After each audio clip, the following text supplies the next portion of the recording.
what I have found is that if an author has a very, very strong command of the material that he's articulating, then everything falls into place. The style of his prose tends to reflect the content of his prose. So the style is coherent because the content is coherent.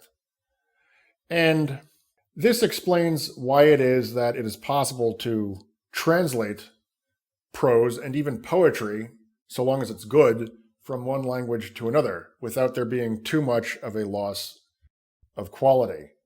The reason is that whether or not prose or poetry is good does not have to do with, at least not to a large extent, with kind of chance facts about the sounds of the words involved or with random facts about their emotional resonances. It has to do with the various interrelations of the components of the content and with the various interrelations of the components of the style and with the various interrelations of the first set of components to the second set of components. And interrelations, in other words, structure, is preserved by translation.